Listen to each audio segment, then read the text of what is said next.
समुद्र की सतह से 100 फुट नीचे एक मगर केतु नाम का चांडाल भूत रहता था। वह शैतान का पुजारी था। उसने शैतान को प्रसन्न करके बहुत वरदान प्राप्त कर लिए थे। आज भी वो अमर होने के लिए शैतान की पूजा कर रहा था। कई शैतानी शक्तियों का मालिक होने के कारण उसके 3 सिर थे। प्रकट हो शैतान, प्रकट हो, स्वीकार कर मेरी आहुति। देख, तेरे चरणों में मैंने सैकड़ों मनुष्यों की बलि चढ़ा दी। आकर मुझे अजर अमर होने का वरदान दे। समुद्र के नीचे का स्थान बड़ा ही भयानक था। वहां चारों तरफ मानवों की खोपड़ियों का ढेर लगा हुआ था और बीच में शैतान की मूर्ति के सामने मगर केतु अपनी पूजा कर रहा था। वो अपनी काली शक्तियों से ऊपर से गुजरने वाले जहाजों को समुद्र में डुबो देता था और उनमें बैठे लोगों की बलि दिया करता था। तभी वहां गड़गड़ाहट के साथ एक आवाज होती है और शैतान की मूर्ति जीवित हो उठती है। हम तेरी भक्ति से प्रसन्न हुए मगर केतु। शैतान जिंदाबाद।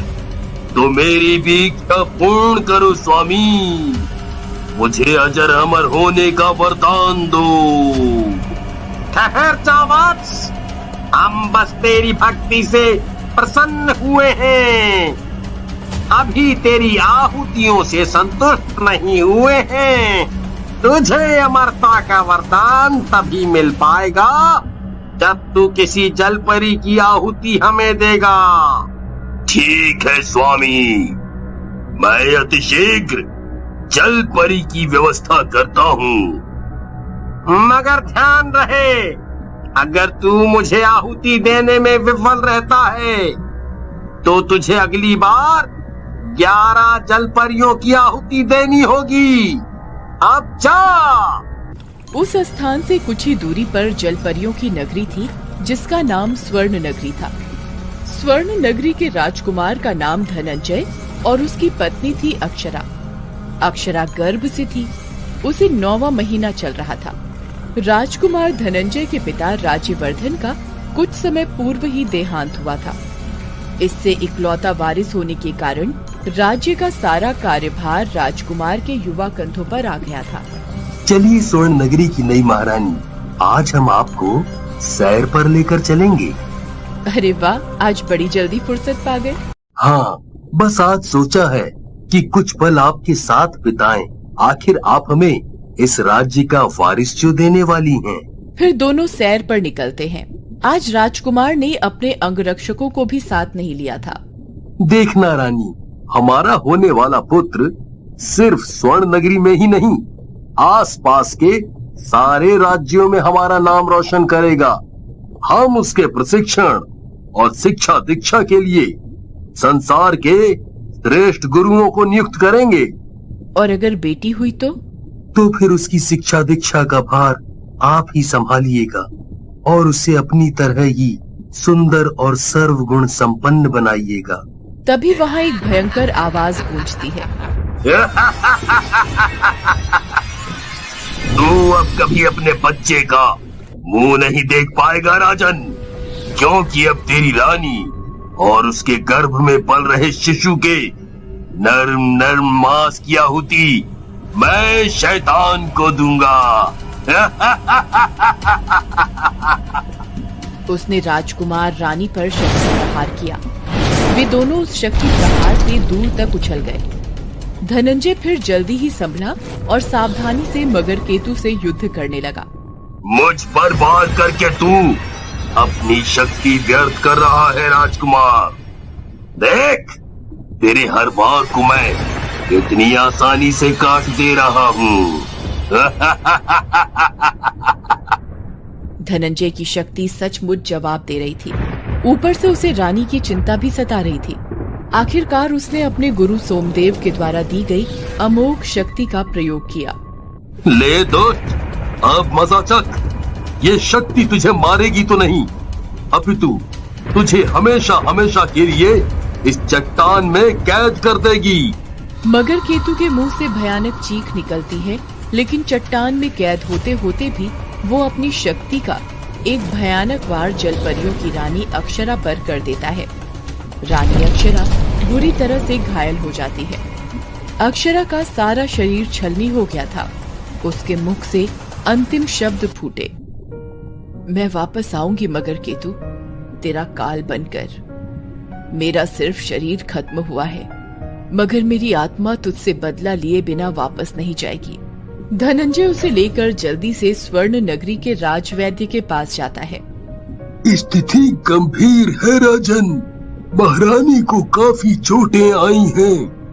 हम केवल गर्भ में पल रहे शिशु को ही बचा सकते हैं।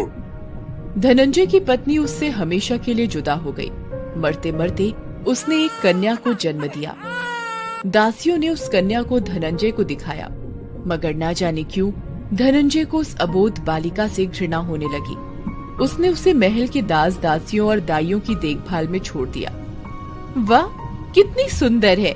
महाराज ना जाने क्यों इस मासूम को ही महारानी की मौत का कारण मानते हैं।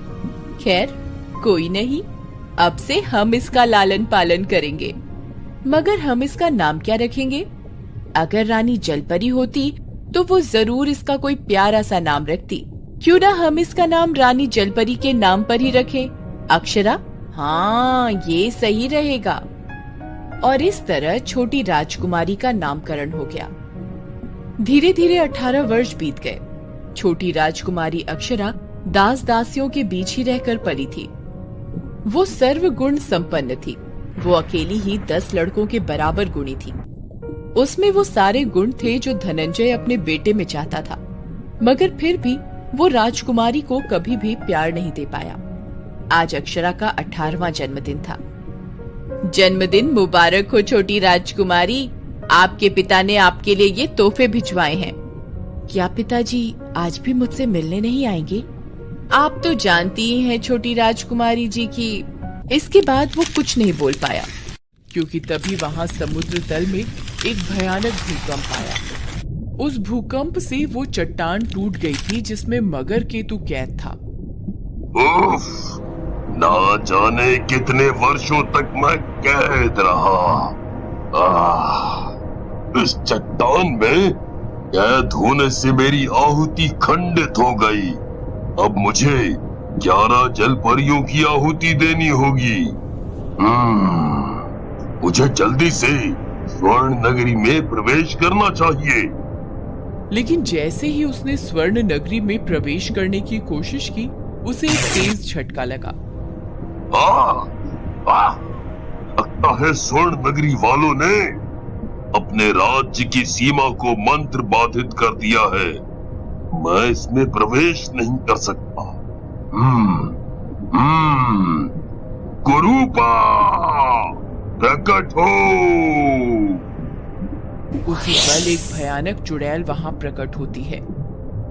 इतने वर्ष बीत गए, मगर आज भी मेरे एक बार पुकारने पर आ जाती है। वाह, गजब की स्वामी भक्ति है तुझमें। अब सुन, तेरी शक्ल देखने के लिए नहीं बुलाया है। मुझे 11 जलपरियां चाहिए बलि के लिए, और इसमें तू मेरी मदद करेगी। काहे की स्वामी भक्ति? इस कमीने ने शैतान की शक्ति से मेरी आत्मा को कैद कर रखा है, इसलिए इस हरामखोर के बुलाने पर बार बार आना ही पड़ता है। नीच कहीं का, ये नीच और इसका शैतान महानीच। जब तक ये पापी मरेगा नहीं, मेरी आत्मा इसके शरीर से मुक्त नहीं होगी, और ना जाने कब तक मुझे इसकी गुलामी करनी पड़ेगी। मगर मैं अकेली 11 जलपरियों को कैसे लाऊंगी? तुझे जलपरियों को नहीं, बल्कि राजकुमार धनंजय को लाना है। फिर मैं राजकुमार के बदले 11 जलपरियों का सौदा करूंगा। दुष्ट कहीं का। अगले दिन स्वर्ण नगरी में खलबली मच जाती है।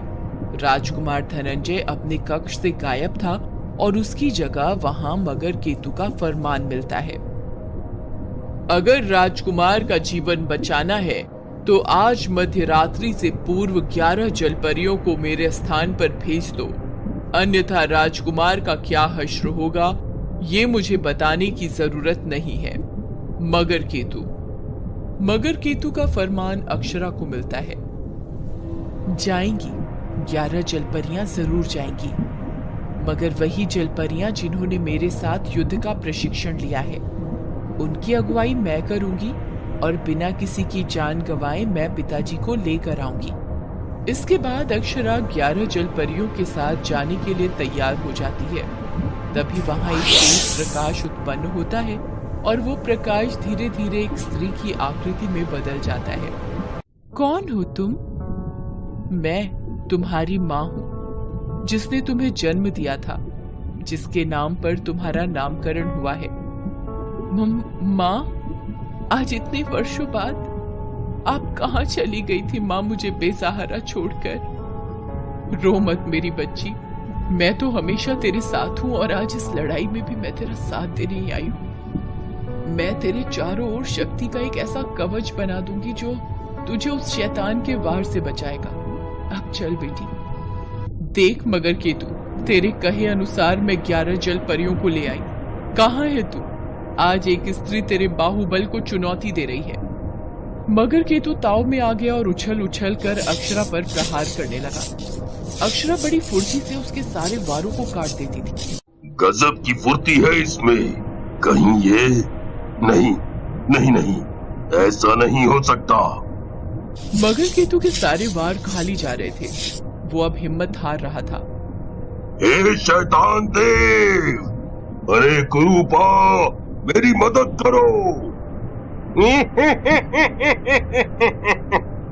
जब तक तू मुझे बलि देकर तृप्त नहीं करेगा, मैं तेरी कोई मदद नहीं करूंगा।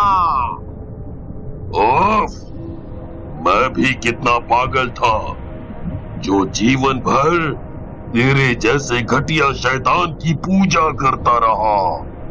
नीच देवता, गुरुपा, तू खड़ी खड़ी क्या देख रही है? तू तो मेरी मदद कर। जा रे पापी, बहुत कर ली तेरी गुलामी। अब तो तू मरे ही मरे और तेरे पापी शरीर से मेरी आत्मा मुक्त हो। तब तक अक्षरा मगर केतु के काफी निकट आ गई थी और उसने अपनी तलवार से मगर केतु की गर्दन धड़ से अलग कर दी और उसका सिर धड़ से जुदा होकर जमीन पर गिर गया।